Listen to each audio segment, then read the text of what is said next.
ಒಂದು company formation ಆಗಬೇಕಾದ್ರೆ important ಡಾಕ್ಯುಮೆಂಟ್ಸ್ಗಳಲ್ಲಿ memorandum of association ಕೂಡ ಒಂದು.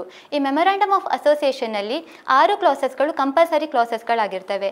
ಅದು ಯಾವ್ದ್ಯಾವುದು ಅಂದರೆ, ಮೊದಲನೇದು ನೇಮ್ ಕ್ಲಾಸ್. ಈ ನೇಮ್ ಕ್ಲಾಸ್ ನಮಗೆ ಕಂಪನಿಯ ಹೆಸರು ಮತ್ತು ಅದು ಯಾವ ಟೈಪ್ ಆಫ್ ಕಂಪನಿ, ಅದು ಪಬ್ಲಿಕ್ ಕಂಪನಿಯ ಪ್ರೈವೇಟ್ ಕಂಪನಿ ಅನ್ನೋದು ನಮಗೆ ತಿಳಿಸ್ಕೊಡುತ್ತೆ. ಎರಡನೇದು ರಿಜಿಸ್ಟರ್ಡ್ ಆಫೀಸ್ ಕ್ಲಾಸ್.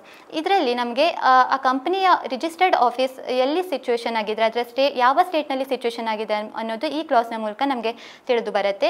ಮೂರನೇದು ಆಬ್ಜೆಕ್ಟ್ ಕ್ಲಾಸ್. ಒಂದು ಕಂಪನಿಯ ಆಬ್ಜೆಕ್ಟ್ ಏನು, ಅದು ಫ್ಯೂಚರಲ್ಲಿ ಯಾವ ಯಾವ ಆಬ್ಜೆಕ್ಟ್ಸ್ಗಳಿಗಾಗಿ ಅದು ಕೆಲಸ ಮಾಡ್ಬೋದು ಅನ್ನೋದು ನಮಗೆ ಈ ಆಬ್ಜೆಕ್ಟ್ ಕ್ಲಾಸ್ನ ಮೂಲಕ ತಿಳಿದು ಬರುತ್ತೆ. ನಾಲ್ಕನೇದು ಕ್ಯಾಪಿಟಲ್ ಕ್ಲಾಸ್. ಈ ಕ್ಯಾಪಿಟಲ್ ಕ್ಲಾಸ್ನಲ್ಲಿ ಒಂದು ಕಂಪನಿ ಮ್ಯಾಕ್ಸಿಮಮ್ ಎಷ್ಟು ಅಮೌಂಟ್ ತನಕ ಅದು ಫಂಡನ್ನು ರೇಸ್ ಮಾಡಬಹುದು ಅನ್ನೋದು ನಮಗೆ ತಿಳಿದು ಬರುತ್ತೆ. ಐದನೇದು ಲೈಬಿಲಿಟಿ ಕ್ಲಾಸ್. ಲೈಬಿಲಿಟಿ ಕ್ಲಾಸಲ್ಲಿ ಒಂದು ಕಂಪನಿಯ ಮೆಂಬರಿನ ಲೈಬಿಲಿಟಿ ಎಷ್ಟಾಗಿರುತ್ತೆ ಅನ್ನೋದು ನಮಗೆ ತಿಳಿದು ಬರುತ್ತೆ. ಆರನೇದು ಸಬ್ಸ್ಕ್ರೈಬರ್ಸ್ ಕ್ಲಾಸ್. ಈ ಸಬ್ಸ್ಕ್ರೈಬರ್ಸ್ ಕ್ಲಾಸ್ನಲ್ಲಿ ಒಂದು ಕಂಪನಿಯ ಸಬ್ಸ್ಕ್ರೈಬರ್ಸ್ ಯಾರ್ಯಾರು, ಅವರು ಎಷ್ಟು ಶೇರ್ಸನ್ನು ಪರ್ಚೇಸ್ ಮಾಡಿದ್ದಾರೆ, ಅದರ ನಾಮಿನಲ್ ವ್ಯಾಲ್ಯೂ ಏನು ಅನ್ನೋದು ನಮಗೆ ತಿಳಿದು ಬರುತ್ತೆ. ಇದಿಷ್ಟು compulsory classes of memorandum of association ಆಗಿರುತ್ತೆ.